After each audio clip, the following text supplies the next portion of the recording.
Hi, Michelle. How are you? Hi, how are you? I'm doing great. Thank you.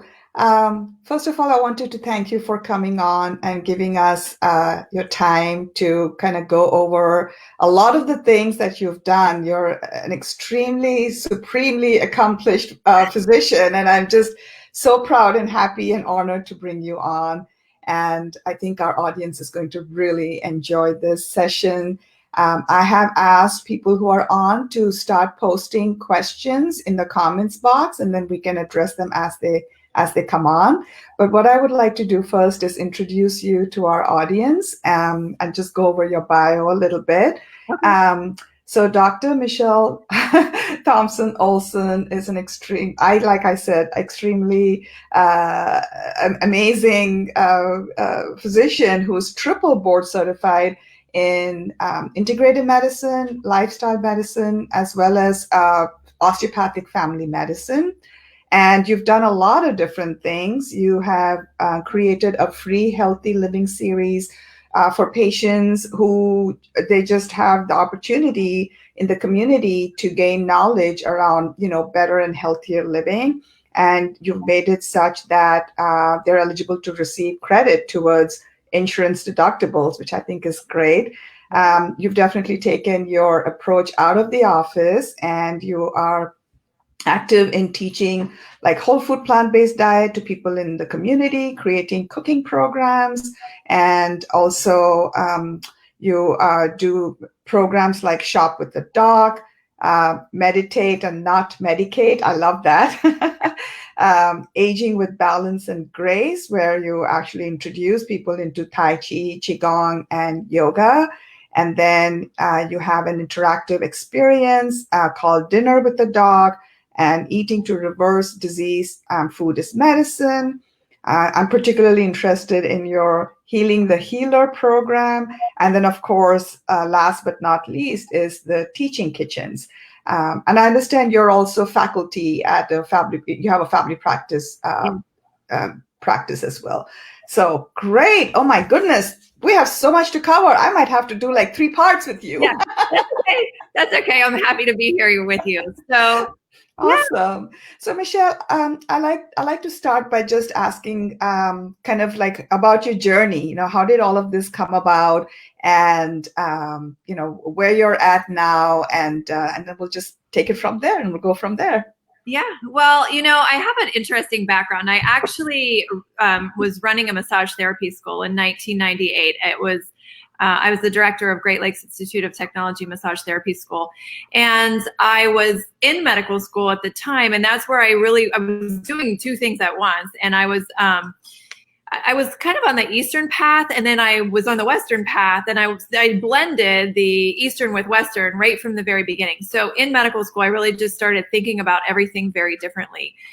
So all of my rotations in my residency, any electives, like I would dabble in integrative medicine. Back then, I'm from the old school, like 1998, we were talking alternative, and then it was complementary, and now it's integrative. And, Yeah. and lifestyle didn't even really exist back then, but now it is, it's more of a thing. So I came out of my residency program in 2006 back into my hometown.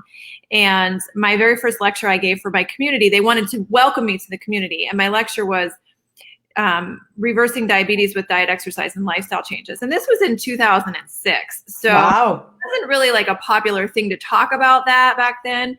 And our endocrinologist called me up and really said, like, what are you doing? Like, what are you saying? Right. What are you talking about? People aren't going to listen to this. And my colleagues were like, people aren't going to listen. And I said, you have to give them an opportunity. You have to open the forum. So I actually made vegetarian, chili, like a bean chili for my community in 2006. And I was kind of known for the doctor that would just cook for the people and just give them stuff. And even my hunters, I'm in a country setting. I'm an hour north of Pittsburgh. So, we have a lot of farmland and people are off hunting in the mountains and stuff, but I would have them try, they liked me as their doctor. And I'm like, well, give this a try. Who says? I would show up to things. People didn't know I was a vegetarian at the time. I've been a vegetarian since 1992. And I would just bring something, not tell anybody. And then they're like, oh, who made the chili? Or who made this And I'm like, oh yeah, there was no meat in there. So, and back again in 1992, when I changed my diet, it wasn't even fashionable, and when I entered into lifestyle or integrative medicine, it was not really a thing. So, I've been on a bumpy path, with acceptance of my journey and all of that. But I really came into a very traditional practice and converted it into what I wanted. I just said, this is who I am. This is what I do. This is what I'm offering. And if you don't like it, you don't have to keep me as your doctor. And it's okay. You won't hurt my feelings. I believe that I have been given a gift to share with the world, and it's not to give a pill for every ill. It is not to just, put a Band-Aid on the boo-boo. It's to get to the root cause. It's to help a person think about, what is the root of this and what's causing this problem, and how can we dig deeper and become our own best healer and activate our tools to help us to take the best care of ourselves, because we truly are the ones that make that choice. We show up, we carry that fork, we're making that decision, or the stress, so all those things, I really just kind of built the practice that I wanted. That I invited the people to stay or leave. And people will say, well, she's a tough one. Well, I'm not really tough. I just expect that I can't care more about your health than you do. And I say that. I'm very brutally honest with people, because I don't, I have one child. My son is going to be 29 years old this month. And you tell your kid over and over and over and over, and they don't listen to you. You're like, I've had it, Yeah. I'm not going to do that with patients. I tell you and tell you, I give them a lot of choices, chances, different ways of doing things. And if it's just not for them, then it's just not for me. And we have to just agree to disagree and part ways. Right. From what you're saying, I've had this kind of develop in my mind, which is, how they say how you do one thing is how you do everything. And I really think how we parent is how we doctor. Yes. Like this, it's the same style. I love that you pointed that out. That's great. Well, and our children are watching us too, right? So we're an example to our children, to our families, to our patients. And so I've always really tried to do the best I can to take care of myself. And, even my son now, he inspires me. He motivates me. There's days that I just don't feel like going and exercising, and I'll call my son. He lives in Florida. I live in Ohio. I live in Ohio. I work in Pennsylvania. I live on the border, but I'll just call him and he'll say, okay, Mom, get up and go. He's run the marathon in 2 hours and 30 some minutes. He's amazing. Wow. So really, I started the Healthy Living series in 2016, so 10 years into my career. And the reason I started that was people were waiting a year to get into my practice. And I felt so bad that people waited a year and they wanted knowledge. And knowledge is power. So how could I give them knowledge and get them started? And how could I, even the patients that I do take care of, how could I teach them all this stuff? How could I teach them meditation? How could I teach them mindfulness, yoga? Yoga is breath, and it's, anybody can do it. And so we taught yoga for everybody, and even people in wheelchairs. Everything that I do is accessible to everybody, every age, every level of fitness. So I opened it up in 2016, and I just stepped out into the community. And the first thing I did was meditate, not medicate. And 75 people showed up, and everybody loved it. And then they said, please do this again, please do this again. So I did it again, and I had 135 people show up. Wow. And I was like, wow, this is really something, So it actually allowed me to get out there and start to tell what I wanted to tell, which was all these different modalities. So I do lifestyle medicine, which talks about, sleep and exercise and stress management and community support, which again, that's the community piece, right? All these people are coming. Right. I'll never forget the one day I had 4 older ladies in their 80s walking in with yoga mats, and my heart was going to explode. I was looking at this and just thinking, I can't believe this. These ladies together. So they had that. They grabbed their mat and they came, and they weren't afraid to show up. And that's always the space that I try to create for people, is a safe space. I promise them that they can do anything. If they can breathe, they can participate in anything that I bring to the room. So that allowed me to start this program and really get out there into the community what I wanted to start teaching. So we did the lifestyle piece, and then we did the integrative piece. We did Tai Chi and yoga and Qigong and sound therapy and art therapy and, occupational therapy and designing programs for, scheduling and how do you like put these things into place. And the more I was out there, the more people just would gravitate towards me. And I was just reading this, something on, social contagiousness, right? And kind of what happened. It became contagious. Like, this event is so fun. I want to do this with Dr. Thompson. And I'm like, oh, come on, come on, like, what do you want to do? What can you bring to the table? What can you offer to the community? And it was all volunteer work on my part. I mean, I didn't get paid for one of these programs. I've done hundreds over time now. And it's just the joy of giving back, I need to have all this stuff in my head for. I know how to do all these things, but I want to share it with the world. And then another person came to me and they wanted me to do it in a second location for a different hospital system. Well, the same UPMC, University of Pittsburgh Medical Center, but in a different location. And I said, listen, guys, I'm only one person, right? So I have to be careful to, again, practice what I preach, not do too much. Yes. So she agreed to help me. So then I had a helper. And as everybody just started coming together and helping. And then I had 2 locations. And then I had all these programs. I couldn't show up to every program. So then I had somebody who I trained in food as medicine. And then I had somebody who I trained in, different pieces of the yoga. And then I didn't have to be at all of them. And when I did show up at all of them, because I used to feel very bad, like when I wasn't there. Right. They were like, well, where's Dr. Thompson? Where's Dr. Thompson? Right. Well, be everywhere. So then it became more of like a bonus, when I was there, it was a bonus. Or and we learned to pipe me in virtually, which was something was before the pandemic. We started messing around with virtual stuff and recorded things that we could share because sometimes my team couldn't all be together.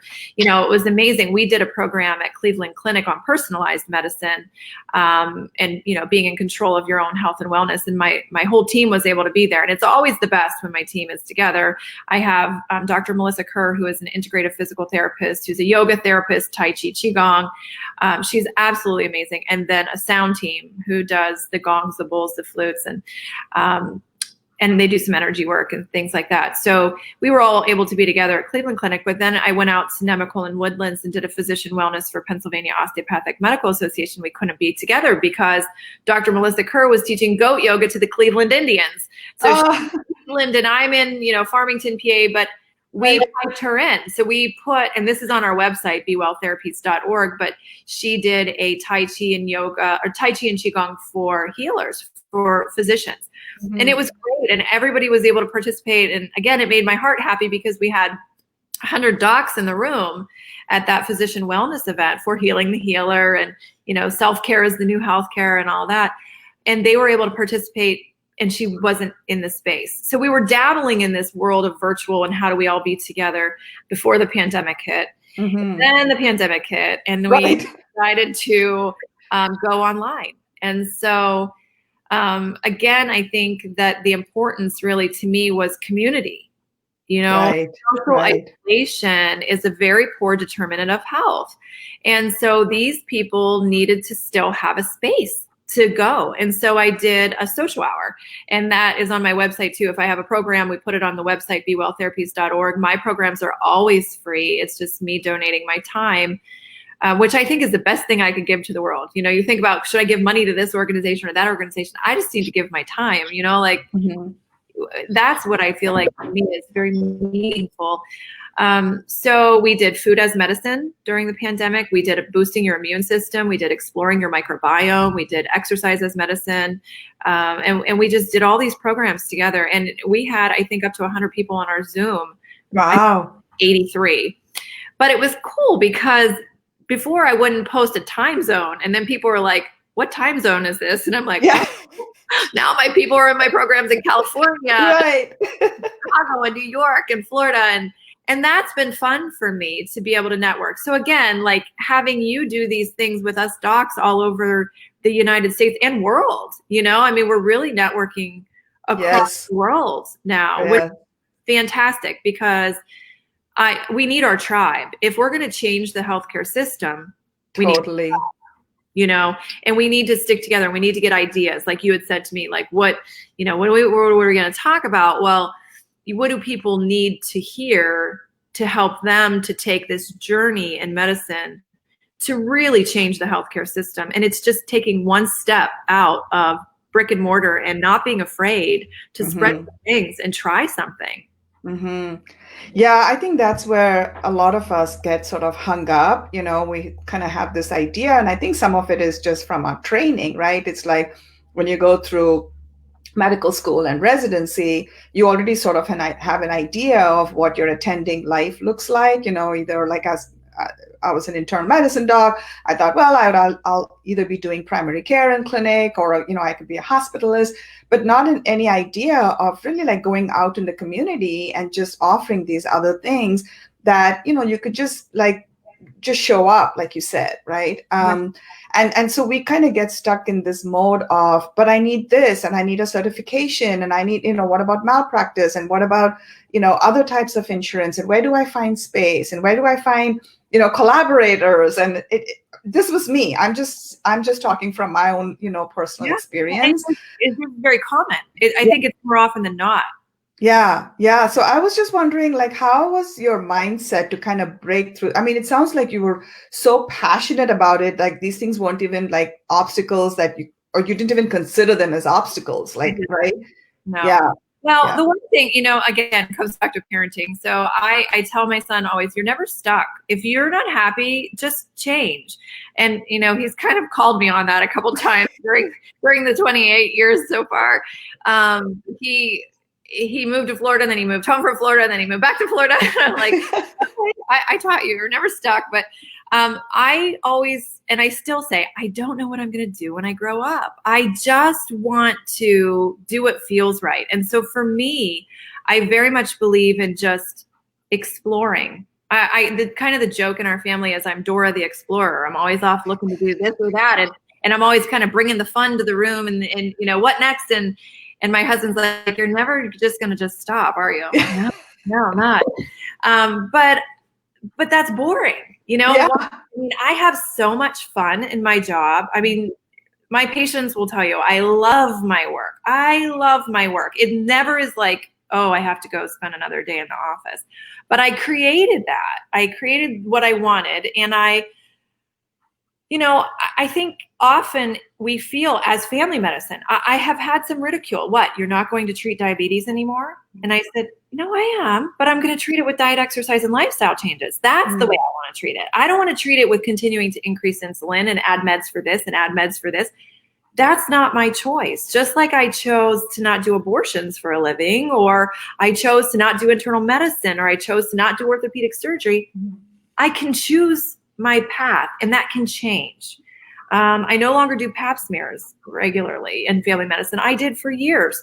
But I am so busy doing the integrative consults and lifestyle consults. And I think to myself, where is my energy best suited for the world? And what brings me that passion that at the end of the day, I say, wow, like I made a lot of changes in these people. I didn't make the change. They made the change. I gave them a space. Right. But I mean, you were able to create a practice that, clearly you absolutely love. And, in this time and era of hearing how bad burnout is, right, amongst physicians. And, I kind of went through that a little bit too. And I think it's this whole idea of who's in charge, right? Like we kind of have this feeling where we work for somebody, they're in charge, they tell us what to do. And, you can maybe do that for a while in exchange for that, paycheck every 2 weeks and your benefits. But at some point, those golden handcuffs don't look so shiny anymore, Well, And I want to speak to that because all too often, I think we as physicians feel like they are our boss and we have to do what they tell us. We don't. We spend a lot of years in education and training. We don't have to listen. If we don't want to do it, we just have to be brave, and we have to not be afraid that if it doesn't work out, there's another job right around the corner. And that's always what I have said. My husband is wonderfully supportive of me. Sometimes he tells me it's like being married to a caged animal, like trying to put an animal in a cage, because I'm going to go here and I'm going to go there. I'm going to do this and I'm going to do that. And, I really try, I take care of myself first, my family next, work is next. But I love to do all these things. But he helps to ground me and kind of keep me in check. He's otherwise We all need that. yeah, Yes. we all need that, right? I totally do. But he's also helped me to realize that I'm not stuck in the corporate world of medicine. I've been with UPMC my entire career, since 2006. And I really just say, I'm doing this. And if they don't want me anymore, I'll go. Like I have to just do what makes my heart happy and what I think that I was put on this earth to do. And that is to empower people to make these changes in our life. I'm not going to say it's always, beautiful and sunshine and rainbows inside of a hospital system, because there's still difficult times. Right. I wanted a dietitian in 2014. I think I started pushing for a dietitian.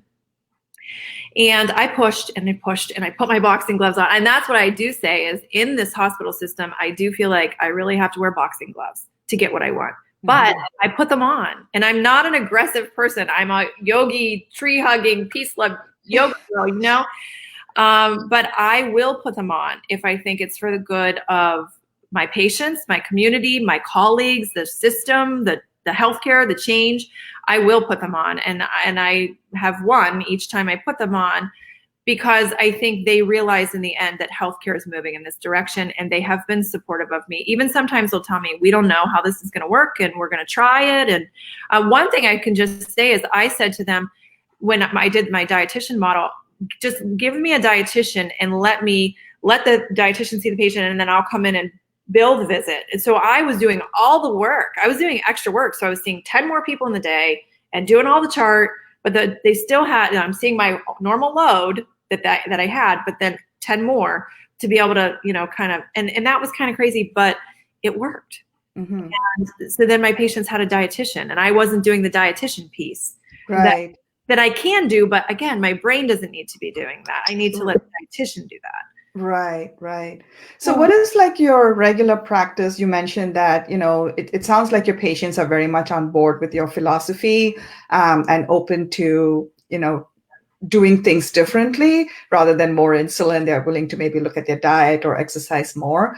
How are you able to fit that sort of within sort of this restrictive insurance model that we have? Because we run against that a lot, right? Like the payments are not so great for lifestyle medicine type of visits. Well, I think not being afraid to bill for time spent, because I think that, and my notes, I'm in the Epic system. So I have 400 dot phrases. So, I kind of speak in dots, like, I put this in for meditation, this in for mindfulness, this in for exercise, this in for food. And I've taken the time to build those, and I'm always happy to share those. So anybody that's watching that wants, dot phrase for this or that, we'll give you all 400. But so I think billing time spent, you can definitely get the reimbursement to match. And I think that you do have to hustle. I mean, you do. Like, I'm not going to say that I sit around and, get an hour for each patient. I don't. But I do try. I do have half-hour time spots. And I don't know, somehow the universe just allows it to happen that I will sometimes be early, sometimes be late, and patients wait because they know the alternative is to pay cash, and they want to use their insurance. So they come in and they wait if I'm running behind. They know they will get the time that they deserve, and I will listen. I very much say that I practice mindful medicine. I'm listening. I'm here with you. I'm going to make sure we take care of everything while I'm with you.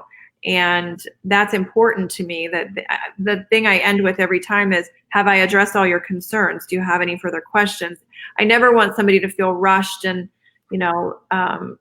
but again, the person that gets upset with me, the next person, I tell them, I'm sorry, but this is the way I practice medicine. If you don't like it, you don't have to stay with me. Again, I think that's the piece in medicine. I think we're kind of groomed to believe that we have to please everybody. Right. And I think you don't. I think that, my wait list is crazy to get into my practice. And it's because people want this kind of medicine. They want this time. They want this care. They want to be in the driver's seat of their health care.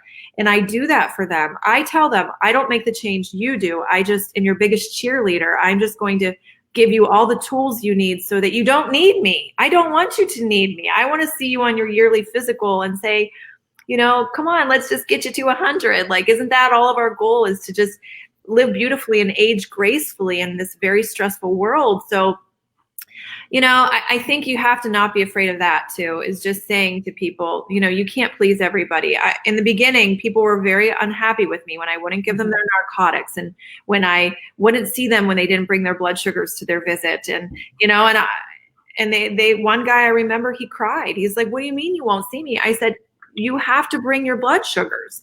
That's what we're here for. If you're not going to get your labs, if you're not going to get your blood sugars, there's nothing for us to do. I'm not just going to keep giving you a med. That's not the kind of medicine I practice." Right. So sounds like very clear and healthy boundary setting. Yeah. And then, willing to take on the, repercussions if there are, because, you hear about like patient satisfaction scores and complaints and, next thing you know, but I admire you for being able, if you're in private practice, actually, that's a whole lot easier to do, right? Because you're really your own boss. And if your patient complains, well, they complain to Yelp or whatever. But that you've been able to do it under the umbrella of a bigger organization that's really heartwarming to hear that it's doable, for sure.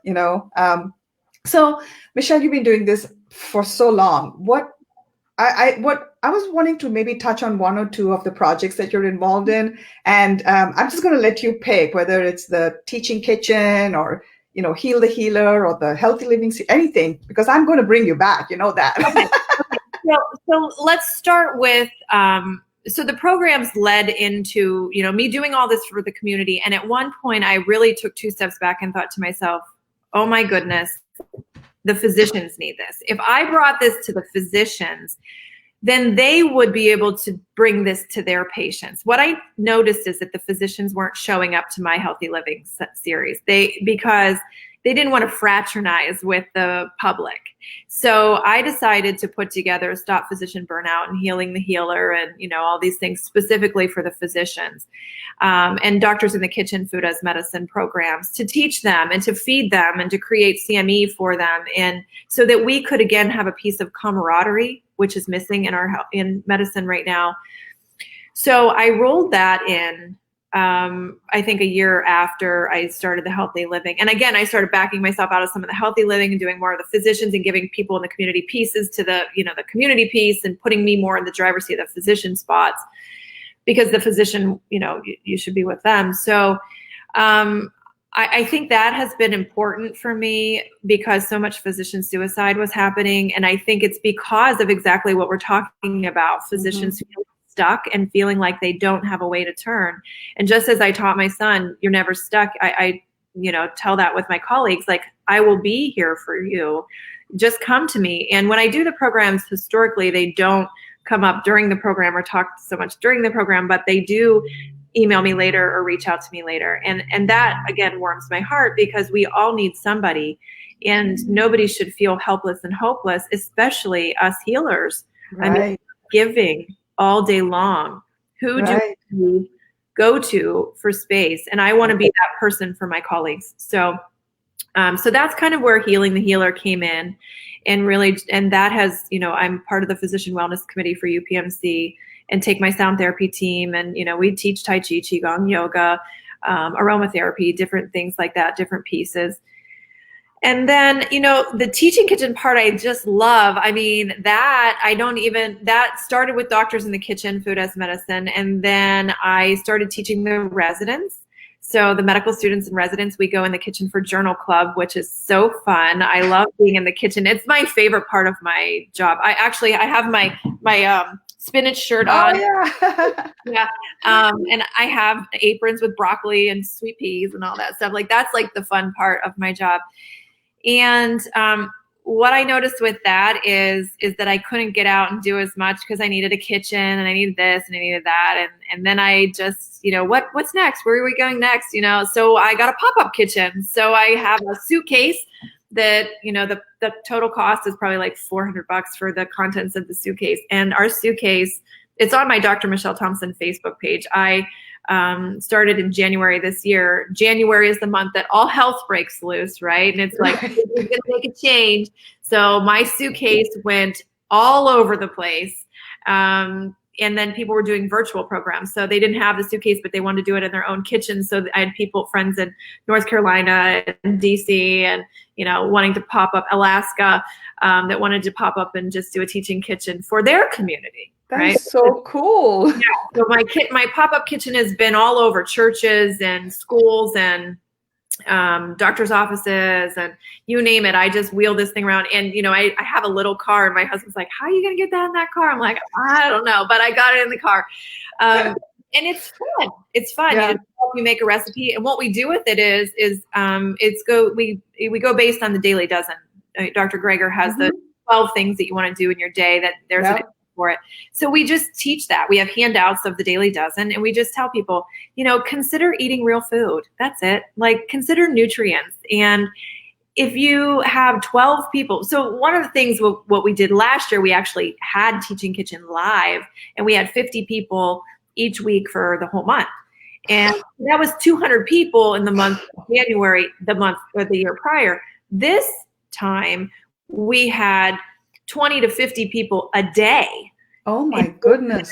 Kitchen. And we were passing the teaching kitchen off to this person, that person, that other person, because it didn't have to be a doctor that was talking about it. It didn't have to be one of my food as medicine peeps.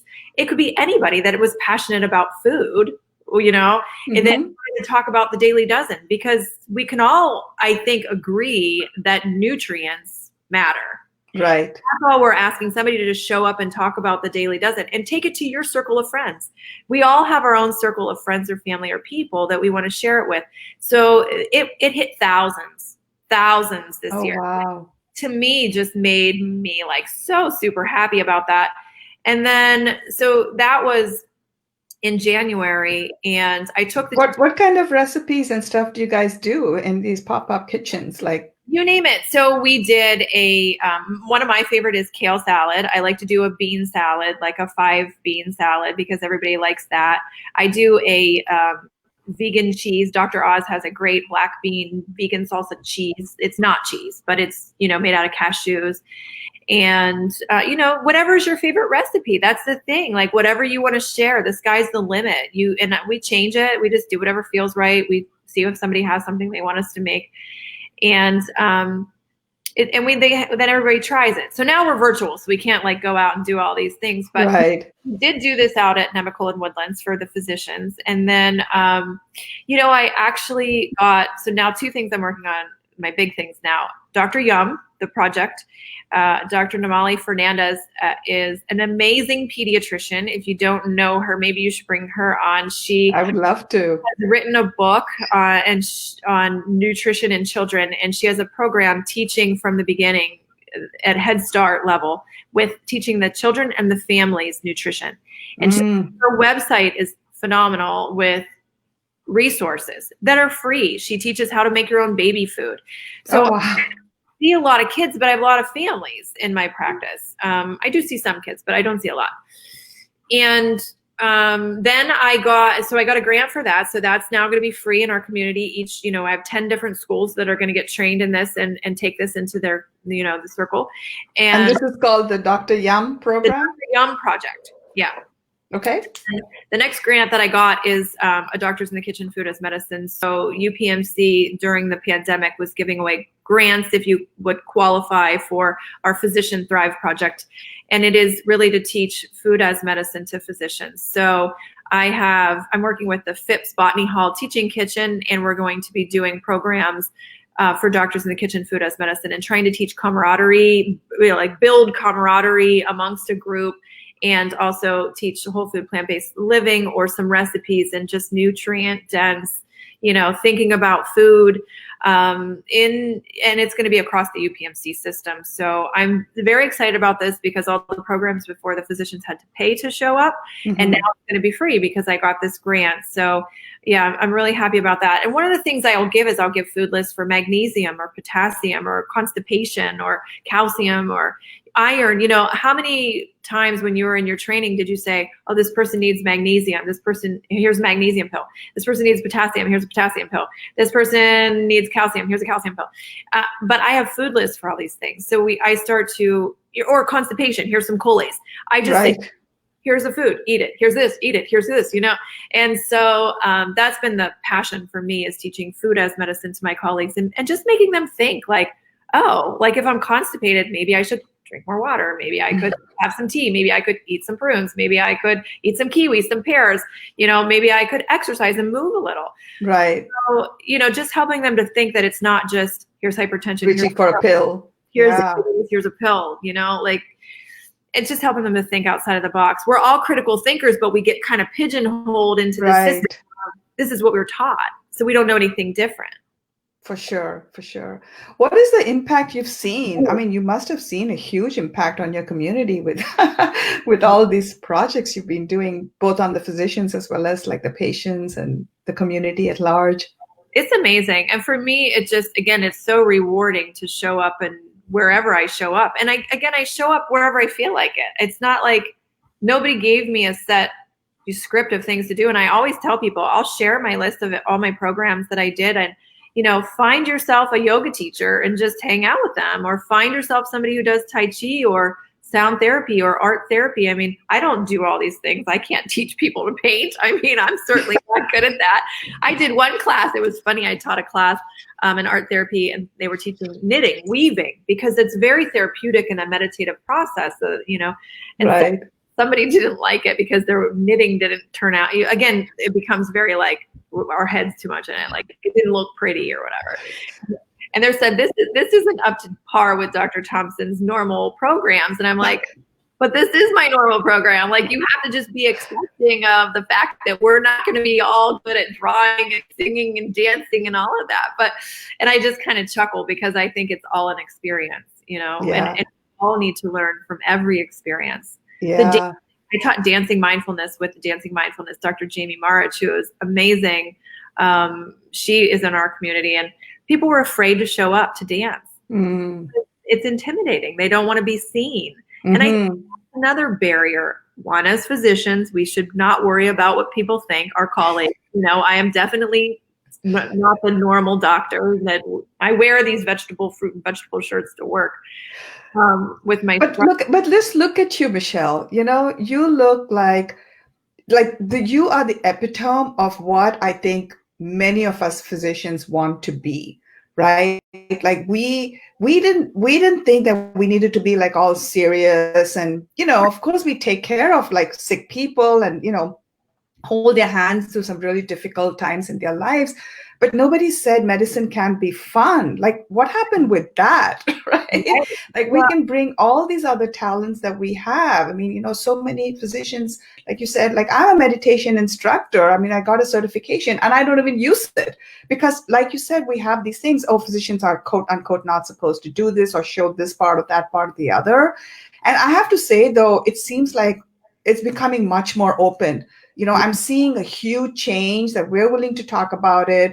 The upcoming physicians are saying, I'm not just a physician or a mom or a wife or a daughter. I have all these other aspects. I'm a musician. I'm an artist. I'm a sculptor. I'm whatever. And we can just make it so beautiful when we can just bring all our talents to the table. Like we don't have to box it. Like, this is what we do when we're in clinic, and this is what we do when we're at home.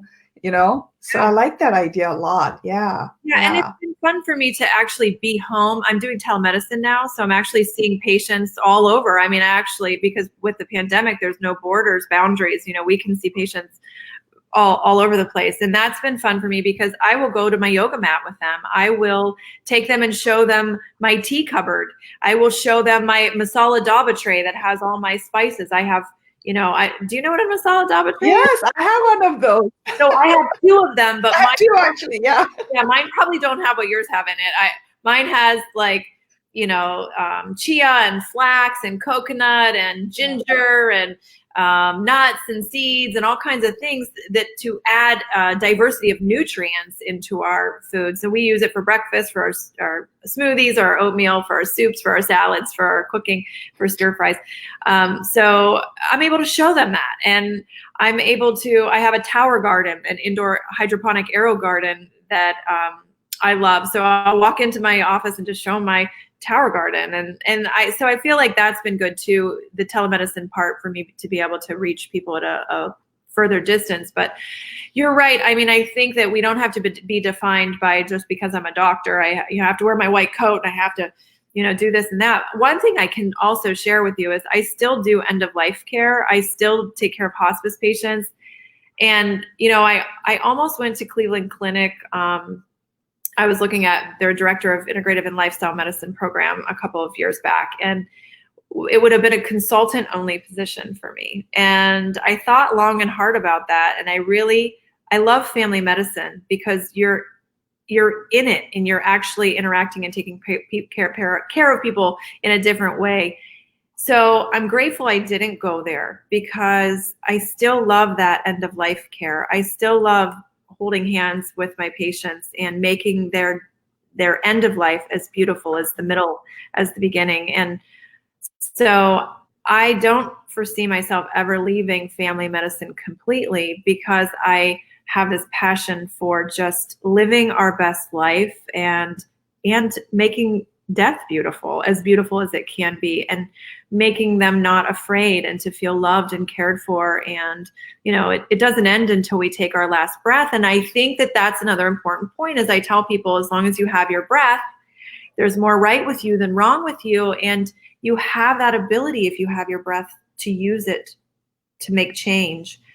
We can always make change. Yeah. So that when you when you don't have your breath, you can no longer make change.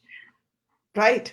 That's when you can't. So think about that. Yeah. You didn't do it this way for the past 20 years. You can do it different tomorrow. And I teach my son that new day, clean slate. That's what he'll tell me. He's like, I know this just happened. And I know like he knows it all because he hears me. I say it over and over to him, but it allows him to feel like not stuck and not, did you ever read the book, The 4 Agreements? Oh my God. It changed my life. Yeah. And I don't even, I remember how I heard about it was I was on Facebook and I was, in the depths of despair with my job. Yeah. And I posted something, and a physician from Kaiser, California reached out, and she was in charge of like the physician wellness program. They call it Thrive. Yeah. And she just wrote 2 sentences. She says, have you read this book? She says, it will change your life. And I went out and bought a copy the same day. Don Miguel Ruiz. Yeah, it's amazing. Yeah. And so I actually have the 4 Agreements, which actually there's 5 now, as a smart phrase in my Epic, and I give it to my patients. But I mean, it's on my son's backdrop on his phone, like his wallpaper on his phone, because that's what I always say. If a person does something, don't take it personally. It's not because of you. If a person is mad and they don't want to keep coming to me because they don't want to take care of their health, that's not because of me. Right. That's because of them. So if they're mad, they have to deal with that. It's not my fault. And my best is good enough. So again, if I'm running behind, I'm giving my best to every patient encounter. When I show up, you get my best. And my best is going to change from day to day. So I think people have to realize we as physicians are human beings as well. And we have to demand that same respect that they want they want us to respect them. They have to respect us back. I was just actually thinking about that because somebody was mad at me over the telemedicine visit. And I was like, I didn't create a pandemic. Like, sorry, but this is just the way that it is, It was because of him. Like, it's because of the pandemic. It wasn't because of me. If I had taken that and held that, it would have hurt. It would have been heavy. Yeah, no, that, and you don't even actually have to even read the whole book. Just the thing that says on the superficial surface, don't take things personal, don't make assumptions, show up, but be impeccable with your word, the very first agreement, right? And there's so much, and that's not just towards others, but towards ourselves, with all this negative self-talk in our mind. Yes. But I can't do this because of this and because of that, and imposter syndrome, and then we just end up, that book that Bronnie Ware wrote in Australia called The 5 Regrets of the Dying. It's really worth checking out. It's beautiful. So she basically was like a hospice volunteer, I think.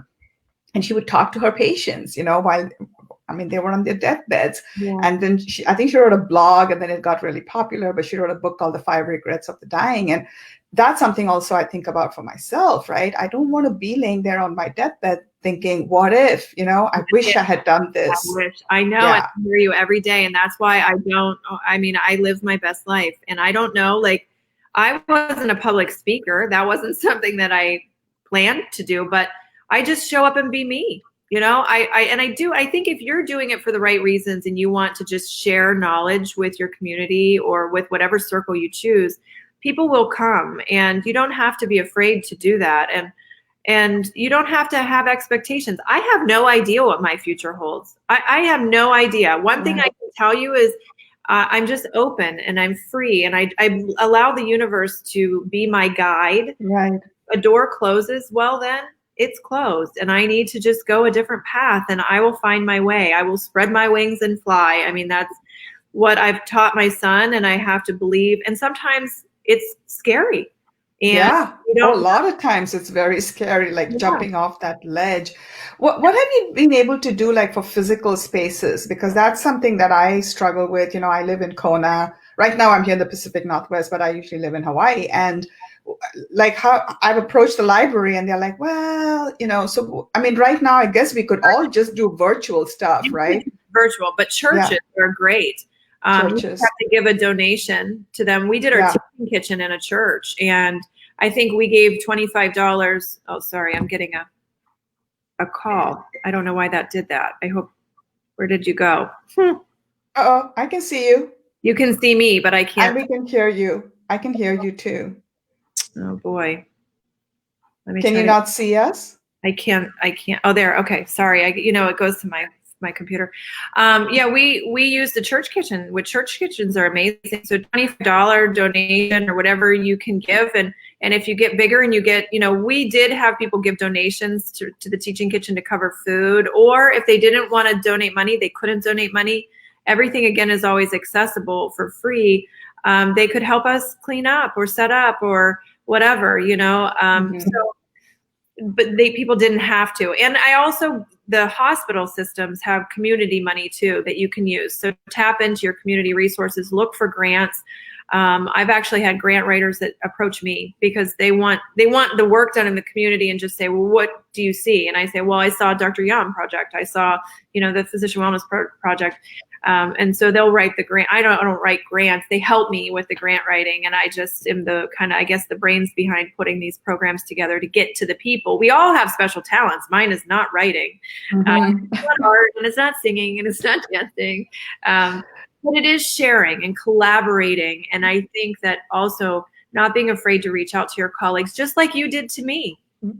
I didn't know you, and I'm having an excellent time talking. Me too. And I feel like, it's powerful to be able to say that we met each other and we have each other, and you have somewhere to turn. Like you said, that doctor reached out to you when you were having a really rough time. Yeah.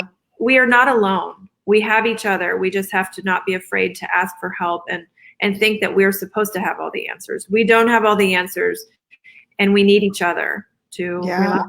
Absolutely. So you do have medical students and residents? I do, yeah.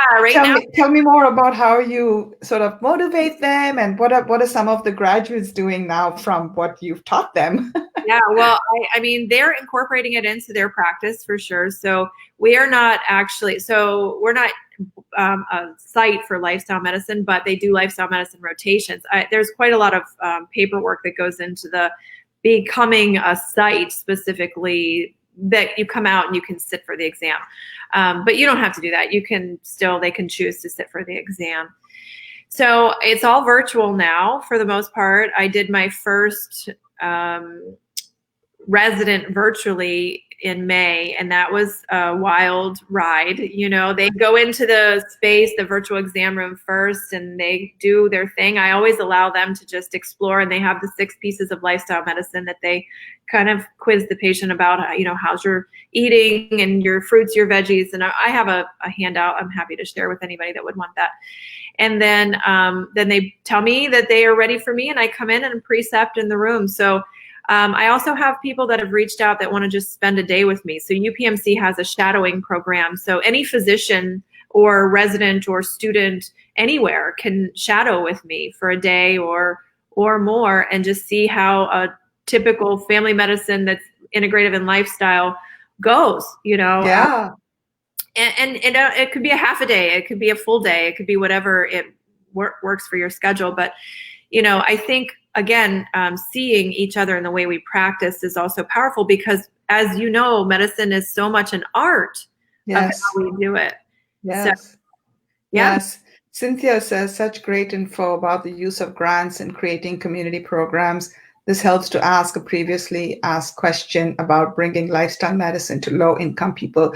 Yeah, there's quite a few physicians. I mean, all of us, I guess, but the cost piece keeps coming up, right? Like, for example, there's this idea that eating plant-based or eating healthier is more expensive. It's not easily accessible to people who live in like food deserts. We have these pockets in our country where there's literally not availability. But again, I think, these are things that we can teach people. Like, you can have a small garden. Like my mom, who has horrible knees in India, she's like 84 years old, and you cannot peel her from her garden. She doesn't even have soil. It's a tiny little like patio, and she has like 40 pots, like all on top of each other. And she'll grow like tomatoes and whatever she can grow in pots. She grows all her herbs in these pots. I'm walking you to my tower garden just because I'd love to see that. We should see this before we go. But so these could go in classrooms too. And the person that this is wow. So this has all kind of greens, Swiss chard, microgreens, basil, herbs, spinach, everything is on here. I don't know if you can see it. I can see it. It's beautiful. And it's all water. So this is just in my home office space. And all it takes is just a little corner. So you can have this in your apartment in New York City, really. Right. And my husband made fun of me. He always teases me about stuff. He's like, now what are we doing, hon? He's like, what is that thing? And I said, well, it's for us to have fresh fruits and vegetables to grow, whatever. And he loves it now. He goes up and he'll be standing there eating right off of the tower garden. And that makes my heart happy, because, people will always ask me about husbands and how do you get your spouse on board? Because not always everybody is on board in the household. But I think just planting the seed and being gentle with each other. And like you said, your mom, maybe she can't exercise, but she finds so much joy in that garden. Totally. So the food, the community space like that. And I think just go out and do something. It's my shop with the doc shows that it's not expensive to go to Aldi.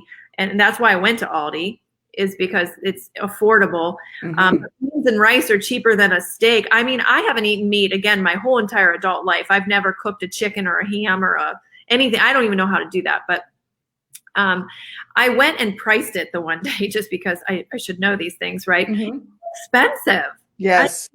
It's expensive to buy steaks and to buy a whole ham and a whole turkey. And I mean, my beans and rice are cheap. I'm telling you, and nuts and seeds and things like that, cans of peas or dried beans. And so, and you can buy them in bulk, right? They have such a long shelf life. And I mean, I live in Hawaii and people say, oh my God, it's so expensive. How do you afford it? I'm like, are you kidding me? We're actually spending less there than we were even on the mainland.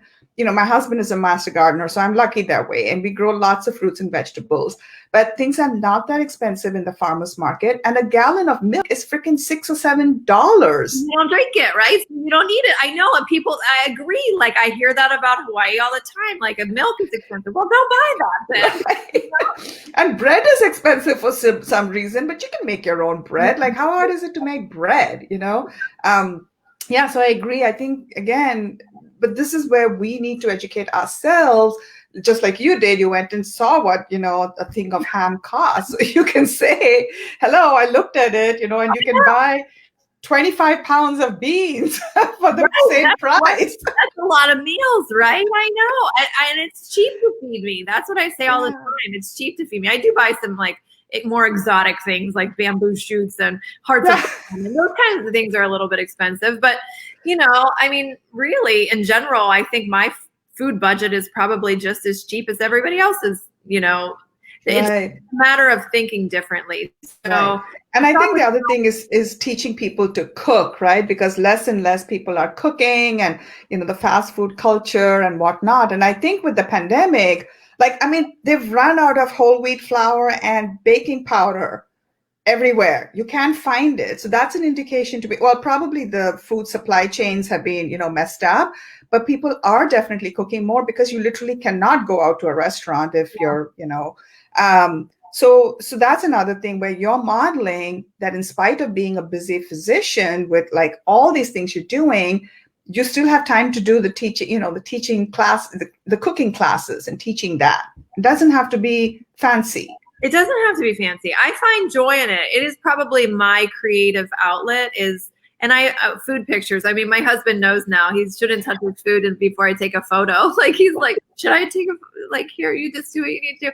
Because it's my art. I mean, I took the Ruby cooking class, the culinary cooking class, and that was very helpful to me. And the reason I did that is because I had paired with a chef for my teaching kitchens. And one time my chef canceled and I was like, oh boy, like, I am not a chef. So I cook, but I'm not a chef. So they were teasing me about my knife cuttings that I was doing. And I was like, okay, I better get it together. If I'm going to be a culinary medicine specialist, I better know about cooking and stuff. So I do that for my joy, Kripalu, actually, I have my Kripalu yoga school. I don't know if you guys have. Oh yeah. Oh, I want to be there so bad. Esalen is amazing for food as medicine stuff, but Kripalu has some online classes now. Chef Jeremy Rock, who's hysterical, is teaching some online cooking, and honestly, that's some of the things we need too. We need the fun. Mm-hmm. We need the laughter. Some of the things I did to help myself during the pandemic in the beginning is I set an alarm every hour on the hour. I asked myself, are you going into parasympathetic? Like, don't live in sympathetic because it's too much for us. And what can you do parasympathetic? Can you breathe? Can you do sound therapy? Can you, cut something up or create something towards your dinner? Can you get some aromatherapy and have some oils with you? Can you just do a deep breath? Or yoga. Brian Kest actually teaches yoga, and he makes me laugh all the time. He's like stupid funny. Like, he says the most inappropriate things and just makes me laugh. So I would do yoga with him because he's, he'll say things that are just not socially acceptable. We need these kinds of things now. We need to laugh. Laughter is a good medicine for us. For sure. So many things that are medicine that aren't medicine. That aren't pills. Like, we can tap into our sleep and our, stress reduction techniques, and friendships and camaraderie are all very powerful. I did want to just make sure I answered her question too about finding money. You can also partner with the food bank because they want to help their people that come there to eat healthier and know what to do with the food they give, because a lot of times they'll give a person a zucchini, they don't know what the heck to do with it. So reach out to your food bank or to the any of the community programs and just tell them what you want to do.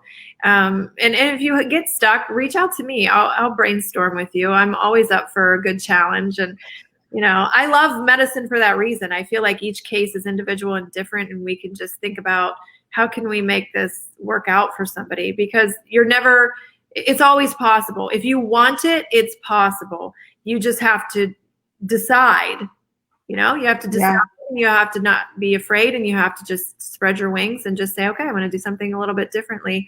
And you may not like it. You may go out and say, I don't want to teach in kitchen. She's crazy.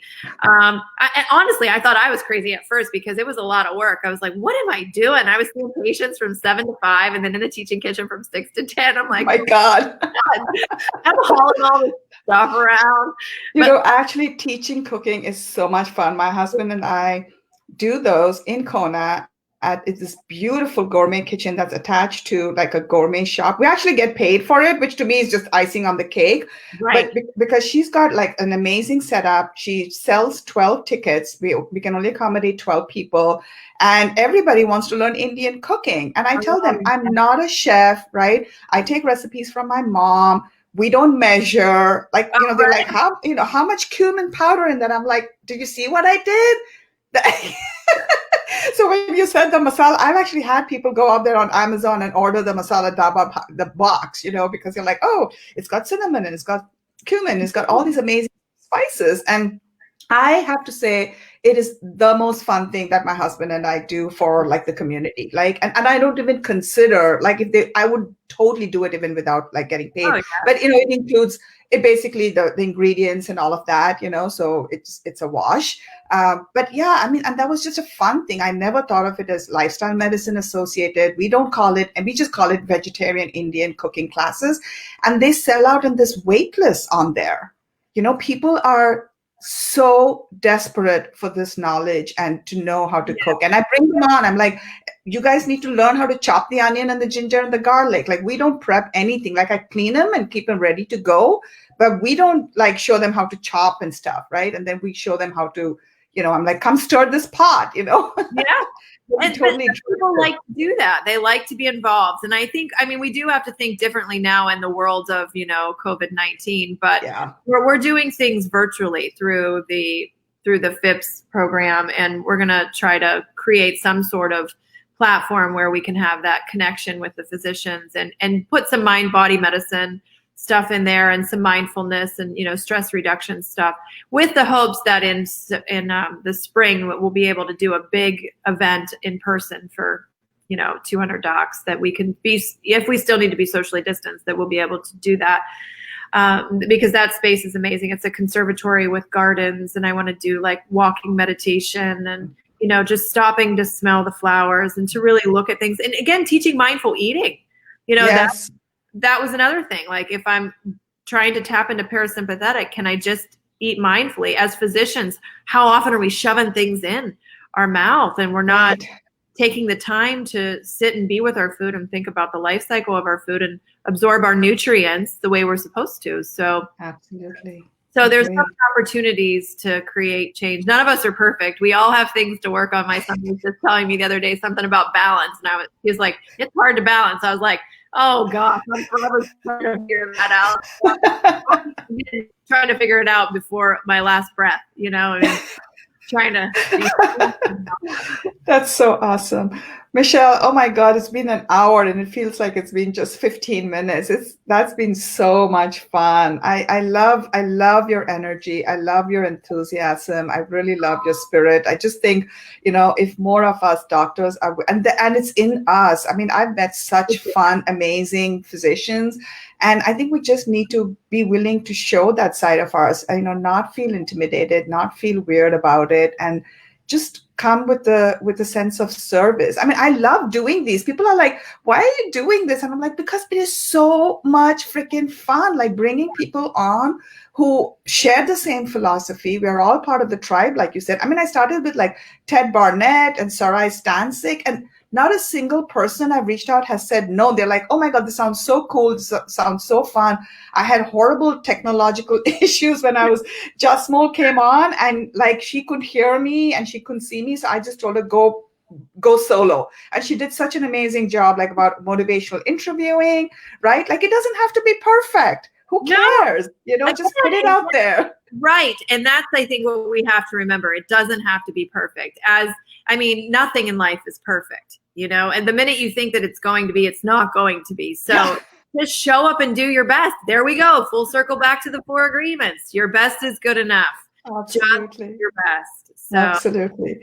Well, thank you so much, Michelle. I'm hoping maybe we can do this again sometime, and I'm hoping for more audience participation so people really kind of get this. They get like energized and enthusiastic and bring out their creative juices and just go out there and help, just serve. And then, the universe will open up and do what needs to be done. Yeah. The path is that you just have to decide to walk down it, right? You're right. You're absolutely right. So fun for you. Oh, you too. Thank you so much. It was so fun meeting you. And I love this. And Thank you for inviting me. Yes, of course. And good luck with all your programs. And we're going to check out your website. Yeah. Have a wonderful day. Thank you. You too. Bye. Bye.